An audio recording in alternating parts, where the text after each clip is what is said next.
Mark సువార్త 10వ అధ్యాయము 23వ లేఖనం చదువుకొని మనం ప్రార్థన చేసుకుందాం.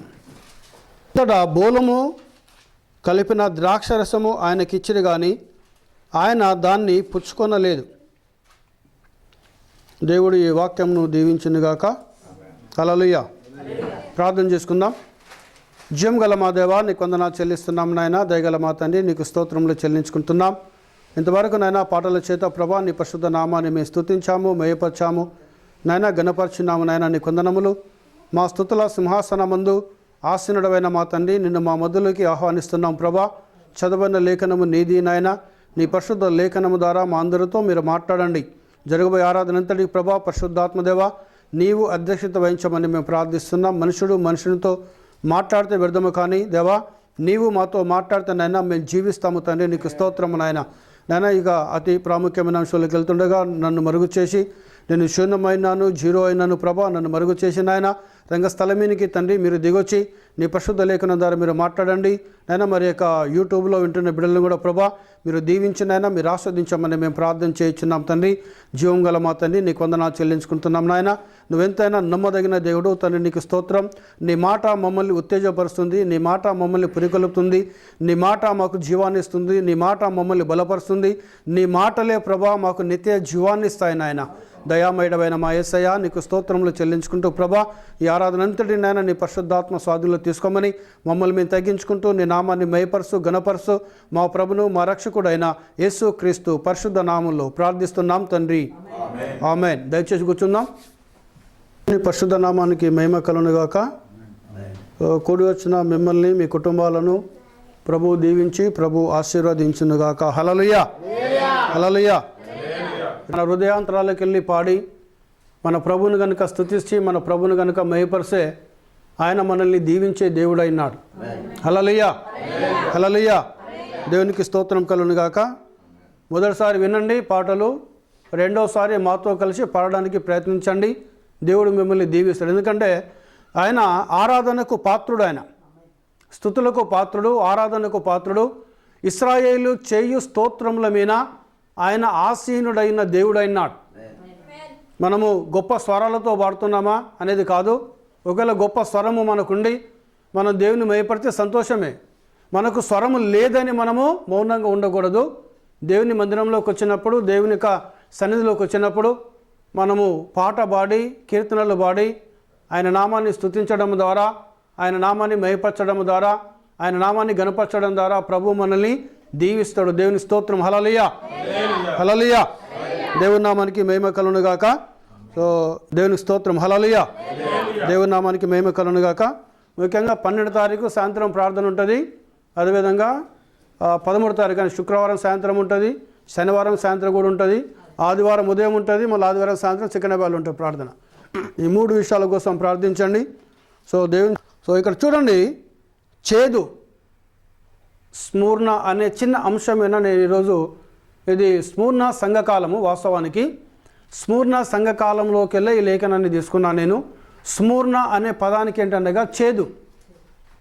దేవునికి స్తోత్రం. హల్లెలూయా. ఇక్కడ యేసు ప్రభు దప్పికొన్నాడు. ఆయన ಮತ್ತೆ మార్కు సువార్త 10వ అధ్యాయము 23వ లేఖనంలో ఆయన దప్పికొన్నప్పుడు పులిసిన ద్రాక్షారసం ఇచ్చారు. ఆయన పులియబెట్టిన ద్రాక్షారసం ఇచ్చారు. వాస్తవానికి ఏంటిది? ద్రాక్షారసం ఒక ప్రాసెస్గా చేస్తారు దాన్ని. మనము 31st night, December 31st night ఏం చేస్తామంటే కమ్యూనియన్ చేస్తాం మనం. ఈ కమ్యూనియన్ ఇచ్చేటప్పుడు దీనికి యూదుల యొక్క ఆచార ప్రకారం, వాళ్ళు చేసే విధానం ప్రకారముగా 7 దినములు ఈ నల్లటి ద్రాక్ష పండ్లను తీసుకొచ్చి వాటిని రసముగా చేసి అదంతా పిప్పి మొత్తం తీసివేసి అది పెడితే తెల్ల గుడ్డ కట్టాలి. దాని మీద మలినము మరకలు లేని తెల్లటి వస్త్రం, ఫ్రెష్ లేదా శుభ్రంగా ఉతికిన వస్త్రం కట్టినప్పుడు దాని మీద నురుగ వెళ్తుంది. ఆ నురుగను తీసేస్తారు. అట్లా పులియబెడతారు. పులియబెట్టిన తర్వాత 7 దినములైన తర్వాత మన యొక్క రక్తం ఎలా ఉంటుందో ఆ ద్రాక్షారసం కూడా అలా ఉంటుంది. దేవునికి స్తోత్రం. హల్లెలూయా. ఇది యూదులు పస్కా దినము నుండి చేస్తున్న విధానం, సాంప్రదాయం అది. అయితే ఇక్కడ చూడండి, యేసు ప్రభు దప్పికొన్నాడు, కలువరి శిలలో ఉన్నాడు. ఆయన ఆ రాత్రికి వెళ్ళి ఆయనను చాలా భయంకరమైన టార్చర్ చేశారు ప్రభును, మాటలతో హింసించారు ఆయనను, అనేకమైన కొరడాలతో కొట్టారు, క్షమించాలి, తల మీద ముళ్ళ కిరీటం పెట్టారు, సుత్తెలతో ఆ కిరీటాన్ని కొట్టారు, దానికంటే ముందు ముఖం మీద ఉమ్మి వేశారు, దానికంటే ముందు ఊదారంగు వస్త్రం వేసి ఆయన ముఖంను కొట్టారు. నైట్ అంతా టార్చర్ చేశారు ఆయనకు. టార్చర్ చేసినప్పుడు అత్యంత భయంకరమైన, ఇది ఇండియాలో 3rd డిగ్రీ అంటారు, 3rd డిగ్రీ కంటే మించింది అన్నట్టు. అది ఇప్పటి వరకు భూమి మీద ఏ మానవుడు పడనన్ని శ్రమలు రోమా సైనికులు యూదులు అప్పగించడం వల్ల, ఆయనను ఇశ్రాయేలీయులు ఆయనను అప్పగించడం వల్ల అలాంటి భయంకరమైన శ్రమలు అనుభవించాడు ఆయన. ఎందుకు అనుభవించాడు అని అంటే, కేవలం ప్రియ సోదరుడా, ఈరోజు నీ కోసము నా కోసం మన కోసం ప్రభు ఆ శ్రమలు అనుభవించాడు. దేవునికి స్తోత్రం, హల్లెలూయా. అలాంటి భయంకరమైన హింసలు అనుభవించినప్పుడు ఆయన దప్పికొన్నాడు. ఆయన వాస్తవానికి దాహం ఏమి ఇవ్వాలి? నీళ్ళు ఇవ్వాలి. ఏమి ఇస్తారండి? నీళ్ళు ఇస్తారు. పూర్తిగా శుభ్రము చేయని ద్రాక్షరసం ఇచ్చారు. అంటే అది ప్రాసెస్ చేస్తా అంటే చేదు ఉంటుంది. అది దేవునికి మహిమ, హల్లెలూయా. ఆ చేదునిచ్చాడు ఆయనకు. దాన్ని ఏం చేశాడు? ఆయన తృణీకరించాడు. దేవునికి స్తోత్రం, హల్లెలూయా. దానికంటే భయంకరమైన శ్రమను అనుభవించాడు ఆయన. భయంకరమైన కొరలతో కొట్టబడ్డాడు ఆయన. అతి దారుణమైన హింసలు పొందుకున్నాడు ఆయన. దేవునికి మహిమ కలుగును గాక. అలాంటి హింసలు పొందుకొని, అలాంటి కష్టములు పొందుకొని ఆయన దాహము కొన్నానంటే ఒక నీటి చుక్క కూడా ఆయనకి ఇవ్వలేదండి. ఒక నీటి చుక్క కూడా ప్రభువుకు ఇవ్వలేదు. వారు తాగడానికి ఇవ్వలేదు. పులియబెట్టిన ఒక బోలంలో పులియబెట్టిన ద్రాక్ష రసం ఇచ్చారు ఆయన. అది ఎట్లుంటుందంటే దాదాపు ఇంచుమించుగా చేదుగా ఉంటుంది. అది దాన్ని తృణీకరించేశాడు ఆయన. అంటే చూడండి ప్రియ సోదరుడు, ఇక్కడ ఎందుకు ఈ అంశం తీసుకున్నంటే, దేవుని బిడ్డలు ఈరోజు మనము అనుభవించిన చేదు జీవితమును, మనము అనుభవించాల్సిన శ్రమల జీవితమును, మనము అనుభవించాల్సిన ఇబ్బందికరమైన జీవితమును, మనము అనుభవించాల్సిన వేదనకరమైన జీవితమును, మనము అనుభవించాల్సిన అతి శ్రమకరమైన జీవితమును మన నిమిత్తము, మన కోసము మన ప్రభువు వచ్చి ఆయన నెరవేర్చాడు. దేవునికి స్తోత్రం, హల్లెలూయా. చూడండి, ఇక క్రైస్తవ జీవితం ఎలా ఉంటుంది అని అంటే, ఇతరులకు అది చేదుకరంగా ఉంటుంది. సహజంగా ప్రేమించారు ఎవరు? క్రైస్తవులను ద్వేషిస్తారు, అవసరమైతే దూషిస్తారు, అవసరమైతే వ్యతిరేకిస్తారు, అవసరమైతే హింసిస్తారు, ఇంకా ఎక్కువైతే క్రైస్తవులను చంపుతారు. ఎందుకంటే క్రైస్తవులు అంటే సమాజానికి ఇష్టం ఉండదు. ఇంకో చెప్పాలంటే, ఎవరైతే దేవుని కోసం నిలబడతారో, ఎవరైతే దేవుని కోసం త్యాగం చేస్తారో, ఎవరైతే దేవుని కోసము ఎప్పటికీ ప్రార్థనలో ఉంటారో, ఎవరైతే దేవునందు భయభక్తులు కలిగి జీవిస్తూ ఉంటారో, ఎవరైతే దేవుని హత్తుకొని జీవిస్తూ ఉంటారో, ఎవరైతే దేవుని యొక్క వాక్యానికి లోబడి జీవించడం ప్రారంభిస్తూ ఉంటారో, వారిని ఇంకా సమాజము ఓర్చుకోదు. వారిని నువ్వు దేవుని గురించి ఒక వ్యక్తికి 4 సార్లు చెప్పు, దేవుని గురించి ఒక వ్యక్తికి 10 సార్లు చెప్పు, దేవుని గురించి ఒక వ్యక్తికి చెప్పడం ప్రారంభించు, ఆ వ్యక్తి నీ ఎద్దకు రాడు. ఆ వ్యక్తి నీతో మాట్లాడడానికి ఇష్టపడాడు. ఆ వ్యక్తి నీతో సహవాసం చేయడానికి ఇష్టపడాడు. ఆ వ్యక్తి నీతో కలిసి జీవించడానికి ఇష్టపడాడు. ఆ వ్యక్తి నీతో కలిసి ప్రయాణం చేయడానికి ఇష్టపడాడు. కారణం ఏంటంటే, నువ్వు ఆయన కలిస్తే యేసు ప్రభు గురించి చెప్తా ఉంటావు, నువ్వైనా కలిస్తే మంచిని చెప్తా ఉంటావు, నువ్వైనా కలిస్తే నీతిని చెప్తా ఉంటావు, నువ్వైనా కలిస్తే వాక్యం చెప్తా ఉంటావు. కాబట్టి అతనిలో ఉన్న సాతానుగాడు, అతనిలో ఉన్న దురాత్మ, ఆ వ్యక్తుల్లో ఉన్న దయ్యం ఏం చేస్తుంటే, నువ్వు దేవుని యొక్క వాక్యానికి లోబడి జీవించినప్పుడు, నువ్వు దేవుని హత్తుకొని జీవించినప్పుడు, దేవునికి భయపడి జీవించినప్పుడు, దేవుని యొక్క వాక్యం చెప్తున్నప్పుడు, ఆ దురాత్మ ఆ వ్యక్తిని నీ యుద్ధకు వెళ్ళి దూరం తీసుకొని వెళుతుంది. ఇవి సహజంగా మన జీవితంలో జరుగుతూ ఉంటాయి. అందుకే ఈరోజు ప్రపంచవ్యాప్తంగా క్రైస్తవులను ద్వేషిస్తున్నారు, క్రైస్తవుల మీద దాడులు చేస్తున్నారు. నైజీరియా దేశంలో కనుక చూస్తే క్రైస్తవులు అంటే కాల్చివేస్తున్నారు. అక్కడ మన పేపర్లలో చూస్తే కాల్చివేస్తున్నారు క్రైస్తవులను. కారణం ఏంటంటే, యేసు ప్రభును హింసించడానికి ఏ సాతానుగాడైతే రోమా సైనికులలో ఉండి, ఇశ్రాయేలు ప్రజలలో ఉండి, దేవుని బిడ్డలు అని పిలుచుకుంటున్నా, చెప్పుకుంటున్న ఇశ్రాయేలు జనాంగంలో ఉండి ఆయనను రోమా సైన్యులకు అప్పగించారో అదే దురాత్మ, అదే సాతానుగాడు, అదే దెయ్యము ఈరోజు కూడా పనిచేస్తున్నాడు. దేవునికి స్తోత్రం, హల్లెలూయా.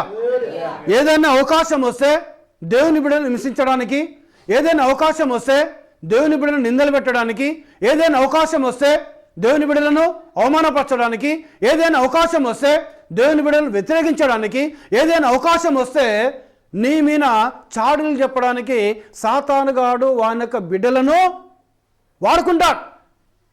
మీరు అనొచ్చు, మీరు సాతానుగానికి బిడ్డలు ఉన్నారా అని. దేవునికి స్తోత్రం, హల్లెలూయా. నువ్వు గుర్తుంచుకో, నువ్వు దేవుని కుమారుడవు, నువ్వు దేవుని కుమార్తెవు, నువ్వు దేవుని జనాంగము. జగత్తు పునాది వేయబడక మునిపే దేవుడు భూమి ఆకాశం అనేది లేనప్పుడే యేసు క్రీస్తులో నిన్ను చూసుకున్నాడు ఆయన. హల్లెలూయా, హల్లెలూయా. నువ్వు దేవుని కుమారునికి లోకంలో జీవిస్తున్నావు, నువ్వు దేవుని బిడ్డగా ఈ లోకంలో జీవిస్తున్నావు, నువ్వు దేవుని కుమార్తెగా ఈ లోకంలో జీవిస్తున్నావు, నువ్వు దేవుని యొక్క వాక్యానికి చాలా సమీపంగా జీవిస్తున్నావు. సాధ్యమైనంత వరకు నేను దేవునికి లోబడి జీవించాలి, సాధ్యమైనంత వరకు నేను ప్రార్థనలో ఉండాలి, సాధ్యమైనంత వరకు నేను దేవుల్లో గడపాలనక ఆశ నీలో ఉంటుంది అనంటే, ఈ ఎంతటి ఆశ నీలో ఉంటుందో, ఎంతటి భక్తి నీలో ఉంటుంటుందో, ఎంతటి దేవుని యొక్క భయం నీలోకి వస్తూ ఉంటుందో, ఎంతటి ప్రార్థన జీవితంలో గడపడం ప్రారంభిస్తూ ఉంటావో, నిన్ను వ్యతిరేకించే శక్తులను కూడా సాతానుగాడు తయారు చేయడము ప్రారంభిస్తూ ఉంటాడు వాడు. హల్లెలూయా, హల్లెలూయా. అప్పుడు ఎవరైతే నువ్వు వ్యతిరేకించడం ప్రారంభం గుర్తుంచుకోవాలి, నేను దేవుని కుమారుణ్ణి, నేను దేవుని కుమార్తెను. అందుకే సాతానుగాడు వారిలో ఉండి నన్ను వ్యతిరేకిస్తున్నాడు. దేవా నీకు స్తోత్రం కలుగునుగాక, ప్రభా నీకు వందనములు కలుగునుగాక, ప్రభా నీ నామము మహిమపరచబడును గాక అని నువ్వు దేవుని స్తుతించడము ప్రారంభించాలి, నువ్వు దేవుని మహిమపరచడము ప్రారంభించాలి, నువ్వు దేవుని గణపరచడము ప్రారంభించాలి. ఎందుకంటే మత్తయి సువార్తలో ఒక మాట ఉంది, అధ్యాయం 10వ లేఖనం, నీతి నిమిత్తము హింసించబడేవారు ధన్యులు, పరలోక రాజ్యము వారిది. హల్లెలూయా. 11 లేఖనం 11:12 చదవమ్మా. నా నిమిత్తము జనులు మిమ్మును నిందించి హింసించి మీ మీద అబద్ధముగా చెడ్డ మాటలెల్లా పలుకున్నప్పుడు మీరు ధన్యులు, సంతోషించి ఆనందించుడి, పరలోకమందు మీ ఫలము అధికమగును. ఇలాగున వారు మీకు పూర్వమందుండిన ప్రవక్తలను హింసించిరి. హల్లెలూయా, హల్లెలూయా. చూడండి, ఇక్కడ యేసు ప్రభు మాట్లాడుతున్నాడు. ఈ యొక్క మత్తయి సువార్త 5వ అధ్యాయంలో ఆయన మాట్లాడిన ఆ మాటలు యేసు ప్రభు తన జీవితంలో నెరవేరడం జరిగింది, నెరవేర్చడం జరిగింది. అవి నెరవేరాయి, ఆయన జీవితంలో నెరవేరినాయి. ఆయనను హింసించారు, దేని నిమిత్తము? నీతి నిమిత్తం. ఆయనను అవమానించారు, దేని నిమిత్తము? నీతి నిమిత్తం. ఆయనను కొరడాలతో కొట్టారు, దేని నిమిత్తము? నీతి నిమిత్తం. ఆయన మీద అబద్ధముగా సాక్ష్యం చెప్పారు, దేని నిమిత్తము? నీతి నిమిత్తం. ఈరోజు ఎవరు నిలబడతారంటే నీతి నిమిత్తము కేవలము దేవుని బీజం ఉన్న వాళ్ళు మాత్రమే నిలబడతారండి. హల్లెలూయా, హల్లెలూయా. జగత్తు పునాది వేయబడక మునుపు ఒక మాట చదవండి, ఎఫెసీ పత్రిక అపోస్తలుడైన పౌలు 1వ అధ్యాయము 7వ లేఖనం చదవమా. మొదటికి చదువుకుంటారా? దేవుని కృపా మహా ఐశ్వర్యమును బట్టి ఆ ప్రియునియందు ఆయన రక్తము వలన మనకు విమోచనము. అమ్మ ఇది కాదు, 7వ వాక్యం కాదు, 4వ లేఖనం చదువుదామా. ఎట్లనగా తన ప్రియునియందు తాను ఉచితముగా మనకు అనుగ్రహించిన తన కృపా మహిమకు కీర్తి కలుగునట్లు తన చిత్త ప్రకారమైన దయా సంకల్పము చొప్పున యేసు క్రీస్తు ద్వారా తనకు కుమారులనుగా స్వీకరించుటకై మనలను ముందుగా తన కోసము నిర్ణయించుకొని మనము తన ఎదుట పరిశుద్ధులమును నిర్దోషులమునై ఉండవలనని జగత్తు పునాది వేయబడక మునిపే ప్రేమ చేత ఆయన క్రీస్తులో మనలను ఏర్పరచుకొని. హల్లెలూయా, హల్లెలూయా. ఎవరు నిలబడతారు నీతి నిమిత్తము? ఎవరైతే ఇక్కడ చూడండి, అపోస్తలుడైన పౌలు పరిశుద్ధాత్మతో నింపబడి ఎఫెసులో ఉన్న సంఘములో ఉన్న విశ్వాసులకు రాస్తున్నాడు. ఆయన ఏమంటున్నాడు? ఆయన ఎట్లనగా తన ప్రియుని యందు తాను ఉచితముగా మనకు అనుగ్రహించిన తన కృపా మహిమకు కీర్తి కలుగున్నట్లు. హల్లెలూయా, హల్లెలూయా. ఈరోజు మన మీద ఏముందండి? దేవుని కృప ఉన్నది. ఈరోజు దేవుని బిడ్డల మీద ఏముంటుందండి? యేసయ్య కృప ఉన్నది. దేవుని యొక్క కృప చేత మనం నింపబడ్డాం. దేవుని యొక్క కృప చేత మన కుటుంబాలు నింపబడ్డాయి. దేవుని యొక్క కృప చేత నీ హృదయం నింపబడుతుంది. దేవుని యొక్క కృప చేత నీ మనసు నింపబడుతుంది. దేవుని యొక్క కృప చేత నీ యొక్క పనిపాటలు నింపబడతాయి. దేవుని యొక్క కృప చేత నీవు ఈ లోకంలో జీవించడము ప్రారంభిస్తావు. హల్లెలూయా, హల్లెలూయా. ఆయన కృపకు మహిమ కలుగున్నట్లుగా. ఎవరి కృపకు? దేవుని కృపకు. మన మీద రక్షించబడ్డాము అని అంటే ఎవరి మూలంగా? ఆయన కృప ద్వారా.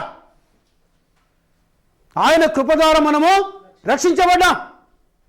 దేవుని ప్రవక్త బ్రదర్ బ్రాహ్మణ 2 చేతులు పైకెత్తి నేను ఆయన కృప చేత రక్షించబడ్డ పాపిని అన్నాడు ఆయన. హల్లెలూయా, హల్లెలూయా. దేవునికి మహిమ కలుగును గాక. అపోస్తలుడైన పౌలు ఏమంటున్నాడు? నీ కృపే నన్ను రక్షించింది ప్రభా. ఇక జీవించువాడు నేను కాదు, యేసయ్య కృపనే నాలో నివాసము చేయుచున్నది అంటున్నాడు ఆయన. దేవునికి మహిమ, హల్లెలూయా. చూడండి, ఎవరి మీద దేవుని కృప ఉంటుంది?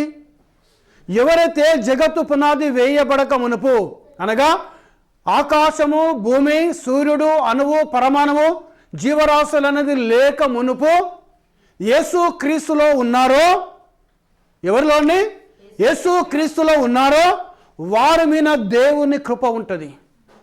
హల్లెలూయా, హల్లెలూయా. వారి మీద ఏముంటుందండి? దేవుని కృప ఉంటుంది. ఈరోజు నువ్వు అధైర్యపడడానికి ఆస్కారం లేదండి. నీ మనసును కించపరచుకోవడానికి ఆస్కారం లేదు. నీ మనసులో కృంగిపోవడానికి ఆస్కారం లేదు.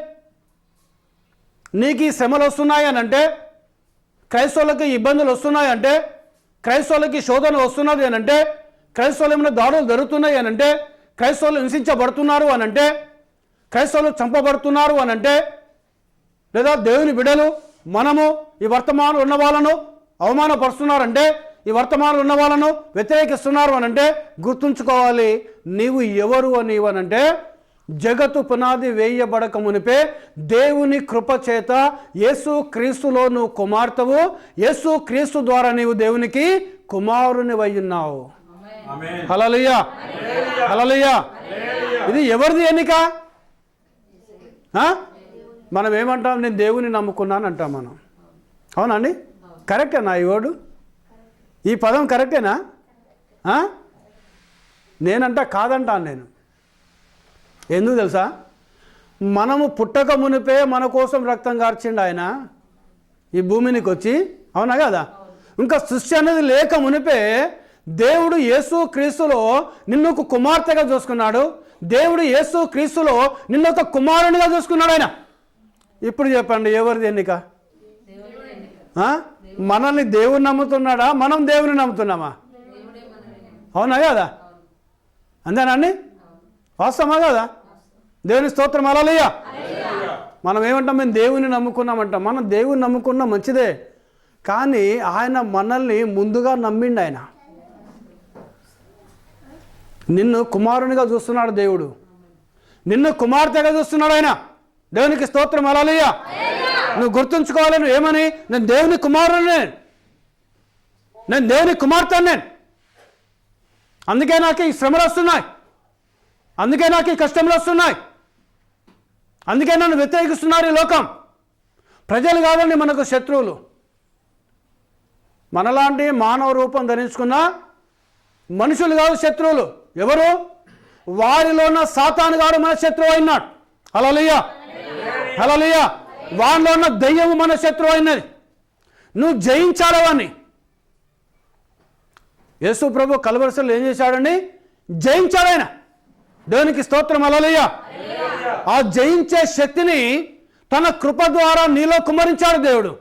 ఆ జయించే శక్తిని తన కృప ద్వారా నీలో కుమ్మరించాడు దేవుడు. ఆ జయించే శక్తిని ఆయన రక్తము ద్వారా నీలో కుమ్మరించాడు ఆయన. ఆ జయించే శక్తిని ఆయన రక్తం ద్వారా మనలో కుమ్మరించాడు ఆయన. దేవునికి స్తోత్రం. హల్లెలూయా. ఆయన రక్తం మన మీద ప్రోక్షించబడుతుందనంటే, ఆయన రక్తం మన మీద కుమ్మరించబడుతుందంటే, ఆయన కృప మన మీద ఉన్నది అనంటే, ఆయన దయ మన మీద ఉన్నది అనంటే, నువ్వు గుర్తుంచుకో ప్రియ సోదరి సోదరుడా, నీవు సాధారణమైన వ్యక్తివి, సాధారణమైన కుమారుడవు, సాధారణమైన కుమార్తెవు కాదు నువ్వు. హల్లెలూయా, హల్లెలూయా. సో మనకి లోకంలో చూడడానికి మంచి షోపుటపు అంటే మంచి సూట్లు మనకు లేకపోవచ్చు. దేవునికి స్తోత్రం. హల్లెలూయా, హల్లెలూయా. లేకపోవచ్చు. మంచి మంచి విలాసవంతమైన జీవితాలు మనకు లేకపోవచ్చు. పంచభక్ష పరమాన్నాలు మనకు లేకపోవచ్చు. కానీ మనకున్నది ఒక ఆయన ఉన్నాడు. ఎవరు తెలుసా అండి? ఈ సమస్త సృష్టికి సృష్టికర్త అయిన దేవుణ్ణి నువ్వు కలిగి ఉన్నావు. హల్లెలూయా, హల్లెలూయా. ఎవరిని కలిగి ఉన్నావు నువ్వు? సమస్త సృష్టిని సృజించిన నోటి మాట చేత. దేనితోటండి? కేవలము మాట చేత. ఆకాశము కలుగును కాకంటే ఆకాశము కలిగింది.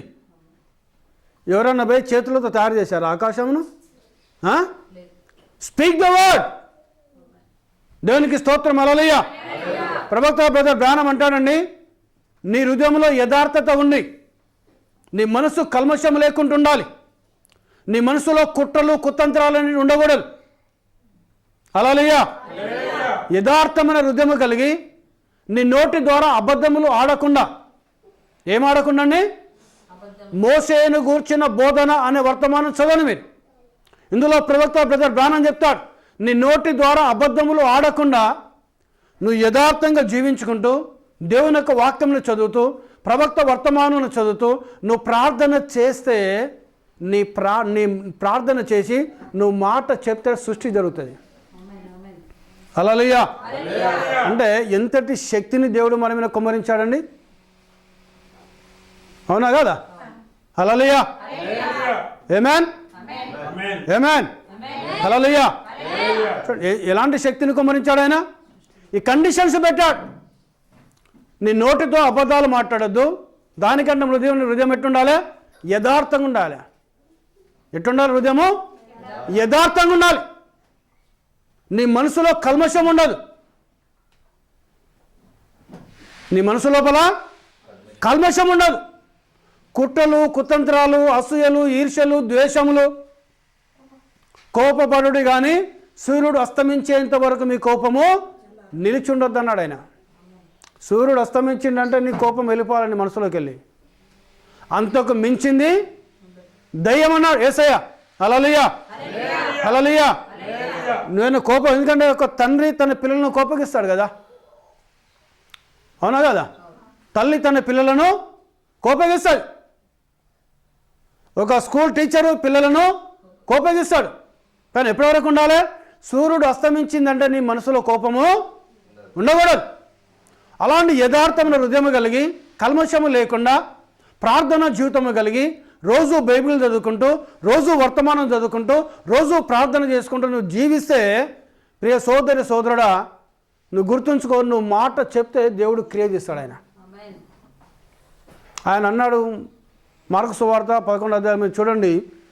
ఒక చెట్టు, అంజూరపు చెట్టు ఉందండి. ఆ దారింట పోతున్నాడు యేసయ్య, నడుచుకుంటూ పోతున్నాడు. ఆయన ఆకలిగా ఉన్నాడు, ఆకలేస్తుంది ఆయన. ఆ చెట్టు దగ్గర పోయి చూశాడు. ఆ చెట్టు మీద, ఆ చెట్టు చూస్తామో చాలా పచ్చగా ఉన్నది.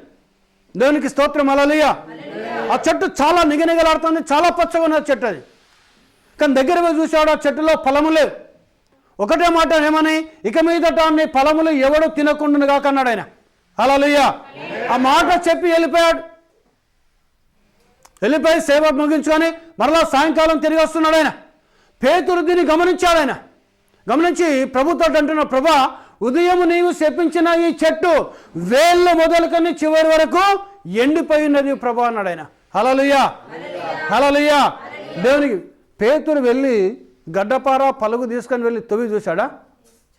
చూడలేదండి. చెట్టు మొత్తం ఎండిపోయినది. హల్లెలూయా. ఆయన ఏమన్నాడు? ఆయన ఇక మీదట నీ ఫలములు ఎవడు తినకుండునుగా కన్నాడు. దేవునికి స్తోత్రం. హల్లెలూయా. ఈరోజు చాలామంది క్రైస్తవులు పచ్చగా కనిపిస్తూ ఉంటారు. చూపుడు మేము చాలా ప్రార్థన పరులం. మేము చేసినంతగా ప్రార్థన ఎవరు చేయరు. మేము చదివినంతగా బైబిల్ ఎవరు చదవరు. మేము పాడినంతగా పాటలు ఎవరు పాడలేరు. మేము స్తుతించినంతగా ఎవరు దేవుని స్తుతించలేరు అని చాలామంది తమలో తాము అనుకుంటారు. కానీ అది బైబిల్ చెప్తుంది, నువ్వు ఎంతగా ఉన్నా అంతగా నువ్వు తగ్గించుకోవాలి. దాన్ని మనం చెప్పదు ఇతరులకు మనం దాన్ని చెప్పకూడదు. ఎవరు చూడాలి? రహస్యమందున నీ పరలోకపు తండ్రి చూడాలి నిన్ను. హల్లెలూయా. ఆయన చూడాలి. ఆ రహస్యమందున్న ఆ పరలోకపు తండ్రి నిన్ను చూసి నీ శ్రమకు తగిన ఫలితమును ఆయన ఇస్తాడు. ఆయన అప్పుడు అన్నాడు చూడండి, మీరు ఆవగింజంత విశ్వాసం మీలో ఉన్నా. ఆవగింజ అంటే మనం పోపెత్తాం కదా, నల్లటి ఆవాలు. ఆ విశ్వాసం ఉన్న ఈ కొండను చూసి నువ్వు ఎత్తబడి సముద్రంలో పడవేయబడును గాక అని చెప్తే అది మీకు లోబడుతుంది అన్నాడు ఆయన. దేవునికి స్తోత్రం. హల్లెలూయా. హల్లెలూయా. అంటే మీరు పోయి ఆ కొండను చూసి ఈ కొండ యేసుక్రీస్తుని లేచిపోయి అక్కడ పడు అని చెప్పొద్దు. అది దాని ఎగ్జాంపుల్ ఏంటంటే, చిన్న విశ్వాసము నీలో ఉన్నా. ఎవరి యందు? యేసుక్రీస్తునందు. మన మీద మనకు విశ్వాసం ఉండకూడదు. మనతో ఉన్న వాళ్ళ మీద మనకు విశ్వాసం ఉండకూడదు. మన స్నేహితుల మీద విశ్వాసం నమ్మచ్చు ప్రజల మనం. కానీ దైవ సంబంధమైన విశ్వాసం ఎవరి మీద ఉండాలి? యేసయ్య మీద ఉండాలి. హల్లెలూయా. ఆయన మీద విశ్వాసం ఉండాలి. ఆయన పరిశుద్ధ నామానికి మహిమ కలుగును గాక. యేసయ్య మీద కనుక నువ్వు విశ్వాసం కలిగి, యేసయ్య మీద కనుక నువ్వు నమ్మకం కలిగి, యేసయ్య మీద కనుక నువ్వు ఆధారపడి కనుక జీవిస్తే, నువ్వు ప్రార్థన చేసి నువ్వు చెప్తే అద్భుతములు నీ జీవితంలో జరుగుతాయి. ఎందుకు అనంటే ఆయన ఆశ్చర్యకరుడు, ఆలోచనకర్త, బలవంతుడగు దేవుడైనాడు. యేసయ్య ఆశ్చర్యమైన క్రియలు చేస్తాడు. ఆయన అద్భుతకరుడైన, ఈజ్ అ వండర్ఫుల్. అద్భుతకరుడైన, ఆశ్చర్యకరుడైన, నీ జీవితంలో చేయడానికైనా సమర్థుడైన. దేవునికి స్తోత్రం. హల్లెలూయా. దేవునికి మహిమ కలుగును గాక. కీర్తి కలుగునట్లు తన చిత్త ప్రకారమైన దయా సంకల్పము చొప్పున, అనగా ఎవరి ఇష్టమండి? నీ ఇష్టము కాదు, నా ఇష్టము కాదు. మనం ఏమని ప్రార్థించాలో? ప్రభా నీ చిత్తం జరిగించిన ఆయన, నీ చిత్తం ఉంటుంది నాకు దయచే ప్రభా. నీ చిత్తము నేను నెరవేర్చడానికి ఈ భూమికి వచ్చానని నువ్వు చెప్పవు ప్రభాను. దేవునికి స్తోత్రం. హల్లెలూయా. అందుకని యేసయ్య చూడండి, ఆయన ఇష్టాన్ని నెరవేర్చడానికి లోకాన్ని రాలేదు. ఆయన ఎవరి ఇష్టాన్ని నెరవేర్చడానికి? ఆయనని ఎవరైతే పంపారో దేవుని చిత్తాన్ని నెరవేర్చడానికి ఆయన ఈ భూమికి దిగొచ్చాడు. ఆయన ఈరోజు క్రైస్తవులను మనము ప్రార్థించాలి. మనం ఏమని? నీ చిత్తమైతే ఇది మాకు దయచేయు ప్రభా, నీ చిత్తమైతే ఇది నాకు అనుగ్రహించు ప్రభా, నీ చిత్తమైతే ఈ పని నా కోసం చెయ్యి ప్రభా, నీ చిత్తమైతే ఇది నీ కృప నా మీద కుమ్మరించు ప్రభా అని ప్రార్థించినప్పుడు ఆయన ఖచ్చితంగా చేస్తాడు. ఆయన చూడండి, తన చిత్త ప్రకారమైన దయా సంకల్పము చొప్పున యేసు క్రీస్తు ద్వారా తనకు కుమారులుగా స్వీకరించుటకై. ఎవరి ద్వారా వెళ్ళాలను దేవుని దగ్గరికి? యేసు క్రీస్తు ద్వారా. హల్లెలూయా. హల్లెలూయా. చూడండి, ఈ మాట మీద మనం చూసుకుంటే, యేసు క్రీస్తు లేకుండా నీకు నిత్యజీవం లేదు, యేసు క్రీస్తు లేకుండా నీకు పరలోక రాజ్యం లేదు, యేసు క్రీస్తు లేకుండా నీకు ఆశీర్వాదము లేవు, యేసు క్రీస్తు లేకుండా నీకు సమాధానం లేదు, యేసు క్రీస్తు లేకుండా నీకు శాంతి లేదు. ఏదైనా నీకు కావాలంటే యేసు క్రీస్తు ద్వారానే. హల్లెలూయా. హల్లెలూయా. యేసయ్య ద్వారానే నీకు సమాధానము, యేసయ్య ద్వారా నీకు శాంతి, యేసయ్య ద్వారానే నీకు నీ జీవితంలో కృప, యేసయ్య ద్వారానే నువ్వు దీవించబడతావు, యేసయ్య ద్వారానే నువ్వు ఆస్వాదించబడతావు, యేసయ్య ద్వారానే నువ్వు నిత్యజీవానికి వెళుతావు, యేసయ్య ద్వారానే దేవుని యొక్క మహిమను నువ్వు పొందుకుంటావు. హల్లెలూయా. చూడండి, బైబిల్ చెప్తుంది చాలా స్పష్టంగా, యేసు క్రీస్తు ద్వారానే అంట ఆయన. హల్లెలూయా. ఈరోజు క్రైస్తవులు ఏం చేస్తారంటే చూడండి, ప్రియ సోదరి సోదరుడా, యేసుక్రీస్తు నామములో ప్రార్థన చేశారు. అవునండి? ఎంతమంది చేస్తున్నారు? చేతులు పైకెత్తండి. దేవుని స్తోత్రం. హల్లెలూయా. యేసుక్రీస్తు నామములో ఆరాధన చేస్తాము, యేసుక్రీస్తు నామములో దీవిస్తాము, ఆ మెసేజ్ వాళ్ళే దీవిస్తారు యేసుక్రీస్తు నామములో. సో డినామినేషన్స్ వాళ్ళు ఏం చేస్తారంటే తండ్రి కుమార పరిశుద్ధాత్మ త్రియేక దేవుని నామంలో మీకు దీవెన అంటారు. సో అది కరెక్ట్ కాదు బైబిల్ ప్రకారం. కానీ బైబిల్ ప్రకారం ఏంటిది? యేసుక్రీస్తు నామంలో నువ్వు దీవించబడును గాక, యేసుక్రీస్తు నామంలో కృప నీ మీదకి వచ్చును గాక, యేసుక్రీస్తు నామంలో దేవుని దయ నీ మీద కుమ్మరించబడును గాక. ఏదైనా దయ రావాలన్నా ఆశీర్వాదం రావాలన్నా యేసుక్రీస్తు నామంలోనే. యేసుక్రీస్తు నామంలో దయ్యాలు వెళ్ళగొడతారు, యేసుక్రీస్తు నామంలో అద్భుతాలు చేస్తారు, యేసుక్రీస్తు నామంలో ప్రార్థన చేస్తారు, యేసుక్రీస్తు నామంలో మహత్కారాలు చేస్తారు, యేసుక్రీస్తు నామంలో అన్నీ చేస్తారండి. కానీ ఒక్కటి మాత్రం చేయరు. ఏంటిది అది? అదే చాలా ప్రాముఖ్యమైనది. హల్లెలూయా, హల్లెలూయా. దేవుడు మిమ్మల్ని దీవించును గాక సోదరులు. God bless you. దేవుడు మిమ్మల్ని దీవించును గాక. బాప్తిజం చేయరు వారు. హల్లెలూయా.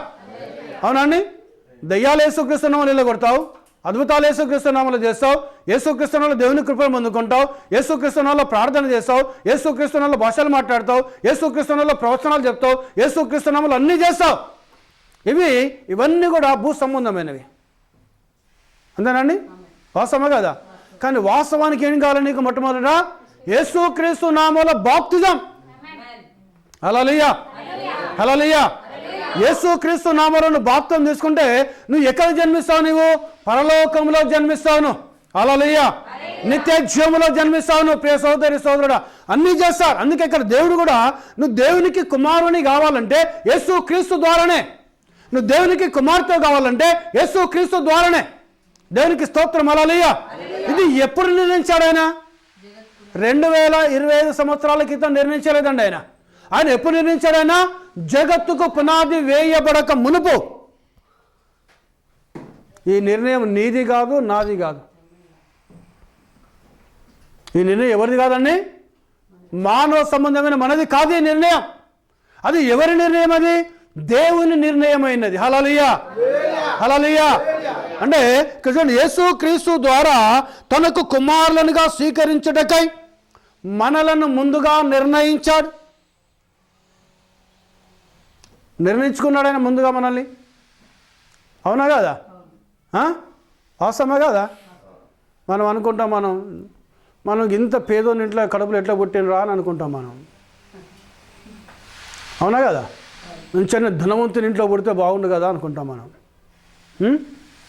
లేదంటే ఈ మారుమూల గ్రామంలో ఎందుకు పుట్టినా, నేను పెద్ద పెద్ద సిటీలలో పుట్టవచ్చు కదా అని యూతులకు ఇలాంటి ఆలోచనలు ఉంటాయి. ఎందుకుంటాయంటే వాళ్ళకున్న పేదరికాన్ని బట్టి. ఫీజులు కట్టాలంటే ఫీజులు ఉండే, స్కూల్ ఫీజులు, కాలేజ్ ఫీజులు ఉండవు. ఇంటర్ డిగ్రీ వచ్చిన పిల్లలు అంటారు, తల్లి ఎందుకు అన్నవే నన్ను అంటారు. మనకి పేదరికం ఏంది, మనకి కష్టం లేనిది, మనకి శ్రమలేంటి, ఈ ఇబ్బందులు ఏంటి మనకు అని ఈ యూత్ అనగా టీనేజ్లో ఉన్న పిల్లలకు బాగా వస్తుంటాయి. దేవునికి స్తోత్రం. హల్లెలూయా, హల్లెలూయా. ఈ ఆలోచనలు వస్తుంటాయి పిల్లలకు, వాళ్ళకు వాస్తవానికి వస్తాయి. రావడానికి ఆస్కారం లేదు. మనం కూడా అనుకుంటాం, మనం గీ ఇంట్లో ఎందుకు పుట్టాలి నేను, గివిల కడుపులో ఎందుకు పుట్టాలి నేను అని మనం అనుకుంటాం మనం. కానీ నిర్ణయం ఎవరిది? దేవుంది కదా. ఎప్పుడు నిర్ణయించుకున్నాడు ఆయన? జగత్తు పునాది వేయబడక మునిపే. హల్లెలూయా, హల్లెలూయా. ఇప్పుడు కాదండి. నీకు ఇలాంటి దేహం ఉన్నదనంటే ఆయన జగత్తు పునాది వేయబడక మునుపు ఆయన నీకు దేహం నిర్ణయించాడు. ఆయన నువ్వు ఇంతే హైట్ ఉన్నావనంటే ఆయన నిర్ణయించాడు. ఆయన నువ్వు ఇలాంటి ముఖమే ఉన్నావంటే ఆయన నిర్ణయించాడు. ఆయన నువ్వు ఇలాంటి రంగు ఉన్నావంటే ఆయన నిర్ణయించాడు. ఆయన నువ్వు ఈ స్థితిలో ఉన్నావంటే ఆయన నిర్ణయించాడు. ఆయన ఎప్పుడు? అది జగత్తు పునాది వేయబడక మునిపే. హల్లెలూయా, హల్లెలూయా. ఇప్పుడు మనం ఏమనుకున్నా ఏమీ జరగదు. జరుగుతుందా? అసలు ఒక తెల్ల వెంట్రుకను నల్లగా చేసే శక్తి మానవునికి లేదు. ఉన్నదండి? పెయింట్ వేసుకోవాలని నువ్వు వేసుకుంటే. అవునా? వాస్తవమే కదా? వాస్తవమేనండి. మన తలలో ఉన్న వెంట్రుక, ఒక తెల్లటి వెంట్రుకను, ఈ తెల్లటి వెంట్రుకను నల్లగా అని చెప్పే శక్తి మనకు లేదు. ఎందుకంటే ఆయన అన్నాడు, నీ తల వెంట్రుకలన్నీ లెక్కించబడి ఉన్నవి. హల్లెలూయా. అంటే నీకు ఎన్ని తల వెంట్రుకలు ఉండాలో అప్పుడే నిర్ణయించాడు ఆయన. దేవుని స్తోత్రం. హల్లెలూయా. అవునా కదా? నిర్ణయం ఎవరిది? దేవుని నిర్ణయం. అందుకే దావీదు ఏమంటున్నాడు, నియమించబడి దినంలో ఒక దినమైనను జరగక మునిపే నా దినములన్నీ నీ గ్రంథములో లిఖితములైనవి ప్రభువా. హల్లెలూయా, హల్లెలూయా. అవునా కదా? 139 కీర్తనలు 16వ లేఖనం చదవండి. నేను పిండమునై ఉండగా నీ కన్నులు నన్ను చూచెను, నియమించబడిన దినములలో ఒకటైనను కాకమునిపే నా దినములన్నీ నీ గ్రంథములో లిఖితములాయను. హల్లెలూయా, హల్లెలూయా. మనం పుట్టక మునుపు, మనం జీవించక మునుపు, తల్లి గర్భంలోకి వెళ్ళి ఈ భూమినికి రాక మునుపు, లేదా తల్లి గర్భంలో మనం పిండమై ఉండగానే ఆయన గ్రంథంలో రాసి పెట్టాడట ఆయన. హల్లెలూయా, హల్లెలూయా. దేవునికి మహిమ. హల్లెలూయా. ఇప్పుడు మనం ఏం ఆలోచన చేస్తే ఏం జరుగుతుంది? చేయగలమా ఆలోచనతో? ఏమన్నా నిర్ణయం ఎవరిది? దేవుంది. హల్లెలూయా. నువ్వు ఏం తినాలో ఏమి తాగాలో మీరు చింతించద్దు అన్నాడు ఆయన. దేవుని స్తోత్రం. హల్లెలూయా. అంటే నిర్ణయం ఎవరిది? దేవుంది. మన ఆలోచన ప్రకారం మనం చేయలేము, మన ఉద్దేశ ప్రకారం జరగవు. మనకు ముందుగా ఆయన నిర్ణయించాడు ఆయన. దేవునికి స్తోత్రం. హల్లెలూయా. ఎందుకు నిర్ణయించుకున్నాడు? నిన్ను తన కుమారునిగా నియమించాడు ఆయన, నిన్ను తన కుమార్తెగా నియమించాడు ఆయన. దేవుని నామానికి మహిమ కలుగును గాక. ఎంతటి ఆధిక్యత అండి, ఒకసారి ఆలోచించండి. అవునా కదా? ఎవరికి నువ్వు దేవుని కుమారుడవు? సమస్త సృష్టికి కర్త అయిన దేవునికి నువ్వు కుమారుడవు, సమస్త సృష్టికి కర్త అయిన దేవునికి నీవు కుమార్తెను. హల్లెలూయా, హల్లెలూయా.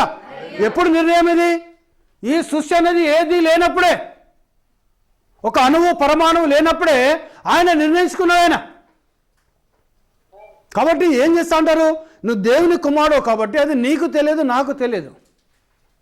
కానీ ఎప్పుడైతే మనం దేవుని నమ్మామో, ఎప్పుడైతే యేసు ప్రభు నామంలో బాప్తిసం తీసుకొని ఈ వర్తమానంలో ఉంటామో, ఈ వర్తమాన సంఘంలో స్థిరంగా ఉంటామో మనం, అప్పుడు గుర్తుంచుకోవాలి, నువ్వు జగత్తు పునాది వేయబడక మునిపే నువ్వు దేవుని కుమారుడవు, నువ్వు దేవుని కుమార్తెవైనావు. హల్లెలూయా, హల్లెలూయా. దేవుని నామానికి మహిమ కలుగును గాక. చూడండి, ఇప్పుడు ఎవరికి వస్తాయి? నీ తండ్రి యేసయ్య అయినాడు, నీ తండ్రి దేవుడు అయినాడు. ఆయనకే చేదునిచ్చారు, ఆయనకే పులిసిన ద్రాక్ష రసం ఇచ్చారు, ఆయననే హింసించారు, ఆయననే అవమానించారు, ఆయననే నిందించారు, ఆయననే కొడలతో కొట్టారు. ఇప్పుడు నువ్వు దేవుని కుమారుడు కుమారుడు నిన్ను ప్రేమిస్తారా లోకం? మనల్ని ప్రేమిస్తుందా లోకం? ప్రేమిస్తుందండి? ఎవరైనా ప్రేమిస్తారా మనల్ని? ఎవరైనా మనల్ని ఇష్టపడతారా మనల్ని? దేవుని స్తోత్రం. హల్లెలూయా. ఇష్టపడుతున్నారు ఎవరు, ఎంతో కొంత, అందరూ ప్రేమించరు. కానీ కొద్ది మంది మాత్రము దేవుని నిర్ణయంలో ఉన్నవారు మనల్ని ప్రేమిస్తారు. వాళ్ళు హిందువులు కావచ్చు, ముస్లిమ్స్ కావచ్చు, జైనులు కావచ్చు, ఎవరైనా కావచ్చు వారు. కానీ మనల్ని ఎవరైతే ప్రేమించాలో నిర్ణయించాడో ఆయన, వారు మనల్ని ప్రేమిస్తారు. దేవుని స్తోత్రం. హల్లెలూయా, హల్లెలూయా.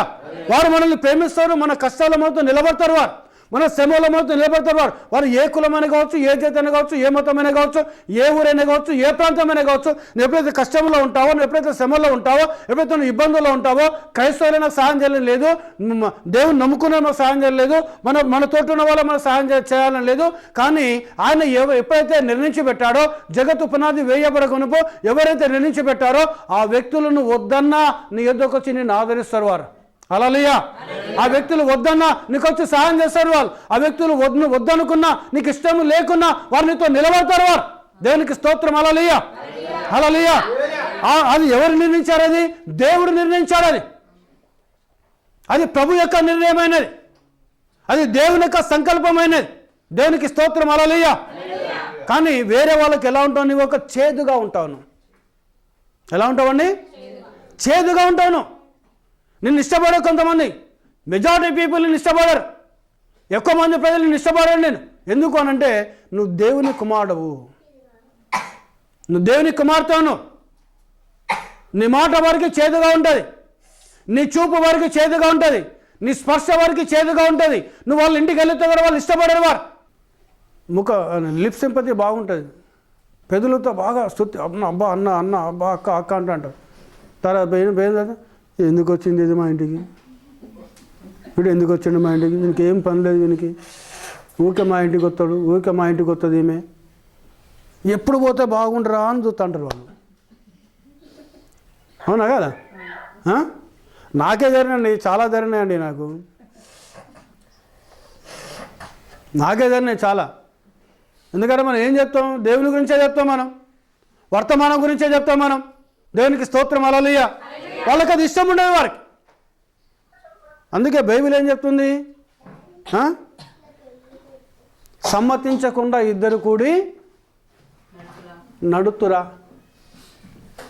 ఎక్కడ ఉండదండి? ఆమోస్తులు ఉంటుంది అన్నమాట. చూడండి సార్, సమ్మతించకుండా అంటే ఇప్పుడు నా ఆలోచన నీకు నచ్చకపోతే నువ్వు నా వదిలేస్తావు. నువ్వు నీ ఆలోచన నచ్చకపోతే నువ్వు నేను నిన్ను వదిలేస్తాను. ఎవరి ఆలోచనలు నచ్చుతాయో వాళ్ళతో ప్రజలు సమ్మతించడం ప్రారంభిస్తూ అంటారు. అంటే ఇప్పుడు నీతో ఎవరు సహవాసం చేస్తూ అంటారు? దేవుని బీజం అయితేనే, దేవుని బిడ్డలైతేనే, జగత్తు పునాది వేయబడగొనుపు దేవుని కృపలో ఎన్నుకున్న వాళ్ళు మాత్రమే. దేవునికి స్తోత్రం, హల్లెలూయా.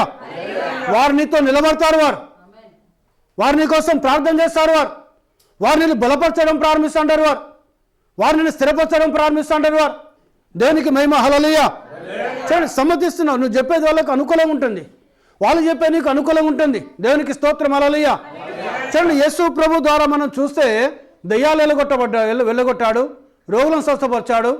అవునండి. అవసరము కొద్దిగా వచ్చారని ఎద్దకు. దేనికోసం వచ్చారండి? అవసరం కోసం వచ్చారు. ఆ అవసరం తీరిందంటే ఆయనను వదిలేశారు. ఈరోజు నువ్వు దేవుని కుమారుడు అయితే, నువ్వు దేవుని కుమార్తె అయితే నీ ఎద్దకు వచ్చి నీ సహాయం పొందుకొని వదిలేస్తున్నారు అని అంటే యేసయ్యకు ముందు చేశారు వారు. హల్లెలూయా. ఎవరు చేశారండి వాళ్ళు? నువ్వు ఏ దేవునికైతే ప్రార్థన చేస్తున్నావో ఆ దేవుని అదే విధంగా చేశారు. ఈరోజు నువ్వు ఆయన కుమారుడు కాబట్టి, నువ్వు ఆయన కుమార్తె కాబట్టి నిన్ను అదే విధంగా చేస్తారు. సో నువ్వు బాధపడాల్సిన అవసరం లేదు, ఎందుకంటే వాళ్ళతో నువ్వు సమ్మతించటం లేదు. హల్లెలూయా, హల్లెలూయా. నీతో వాళ్ళు సమ్మతించడంలో కారణం ఏంటనగా క్రీస్తుకు బెలియాలికి ఏమి పొందు, ఏం పొత్తు? అవునండి. సాతానుగానికి యేసయ్యకు ఏం సంబంధం? వెలుగుకు చీకటికి ఏమి సంబంధం? హల్లెలూయా, హల్లెలూయా. అంటే నీలో ఏమున్నది? వెలుగున్నది, దేవుని యొక్క వెలుగు. నీలో యేసుక్రీస్తు ఉన్నాడు, ఆయన కృప నీ మీద ఉన్నది, ఆయన దయ నీ మీద ఉన్నది. కాబట్టి ఏం చేస్తారు? నువ్వు ఆయన కృపను పొందుకున్నావు కాబట్టి ప్రజలకు నీవు ఒక చేదుగా ఉంటావు. నువ్వు ఎలా ఉంటావు? నీవు ఒక చేదుగా ఉంటావు నువ్వు ప్రజలకు. కానీ నువ్వు గుర్తుంచుకోవాలి, నువ్వు దేవుని కుమారుడు, దేవుని కుమార్తె. నువ్వు దేవునికి స్తోత్రం, హల్లెలూయా. ప్రభు యొక్క కృప నీ మీద ఉన్నది, ప్రభు యొక్క దయ నీ మీద ఉన్నది. ఇది ఎప్పుడు ఎన్నుకున్నాడంటే మనము ఈ భూమిని పుట్టక మునుపు, ఈ భూమి ఆకాశంలో లేనప్పుడు, జగత్తు పునాది వేయబడక మునిపే దేవుడు మనల్ని యేసు క్రీస్తు ద్వారా కుమారులుగా, యేసు క్రీస్తు ద్వారా కుమార్తెలుగా ఎన్నుకోవడము ప్రభు యొక్క సంకల్పమైనది. అందుకే ప్రజలు ఏం చేస్తారు? నిన్ను ద్వేషిస్తారు కొంతమంది, నిన్ను అవమానిస్తారు కొంతమంది, నిన్ను వ్యతిరేకిస్తారు కొంతమంది. నువ్వు దాన్ని బట్టి కృంగిపోవద్దు. ఏం కావాలి? నువ్వు దేవుని స్తుతించాలి. అక్కడ మత్తయి సువార్తలో ఏమంటాడు ప్రభు? మీ మీద పలికినప్పుడు మీరు సంతోషించి ఆనందించండి, పరలోకమందు మీ ఫలము అధికమగును. హల్లెలూయా. వాళ్ళు ఏం చేశారట? మీకు పూర్వమందున ప్రవక్తలను అదే విధంగా చేశారు.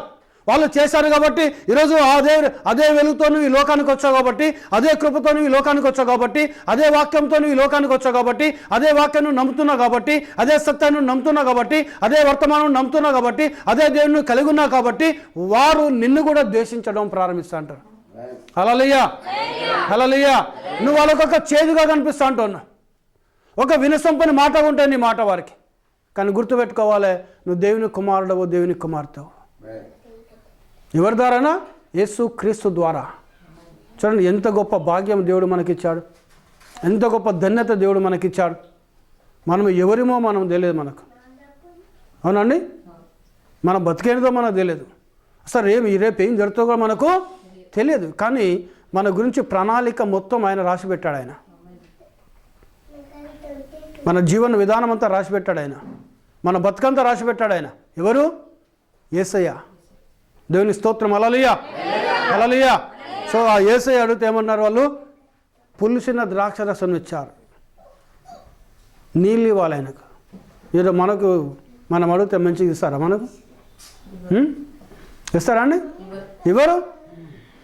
ఎందుకంటే ఆయనకి ఇవ్వలే కదా, నీ పరలోక తండ్రికి ఇవ్వలేదు, నీ దేవునికి ఇవ్వలేదు. వారు దేవునికి మహిమ. హల్లెలూయా. సో నీకు ఇస్తారని నువ్వు ఎక్స్పెక్ట్ చేయకూడదు. మనం దేవునికి మహిమ కలుగును గాక. చూడండి, ఈరోజు మనం గుర్తుంచుకోవాలి, ఇవి మనకు వస్తున్నాయి అని అంటే నువ్వు ఈ లోకానికి ఒక చేదుగా ఉండడం ప్రారంభిస్తూ ఉంటావు. కారణం ఏంటంటే దేవుడు నీలో ఉన్నాడు, దేవుడు నీతో ఉన్నాడు, దేవుని కృప నీ మీద ఉన్నది.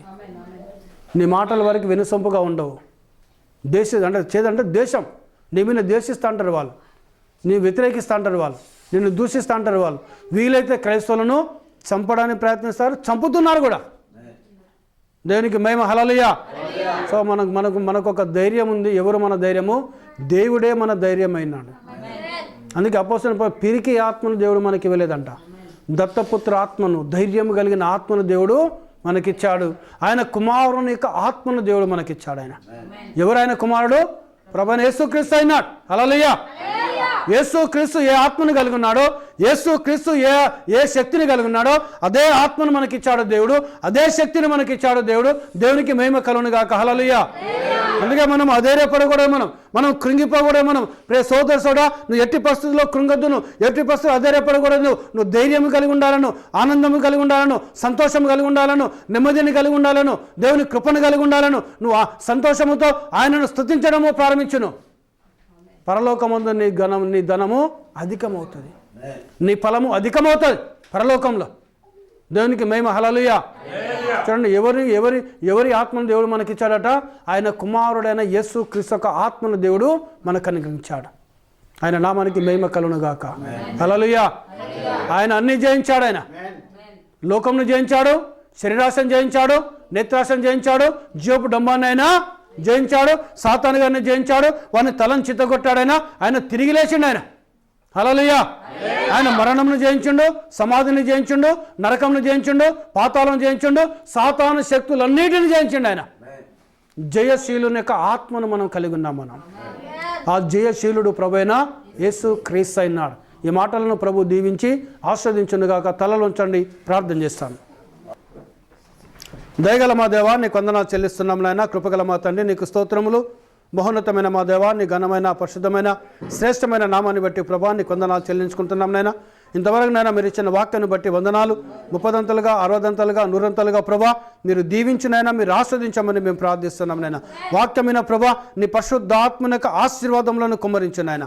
యూట్యూబ్లో వింటున్న బిడ్డలు కూడా ప్రభా మీరు దీవించునైనా ఆస్వాదించండి.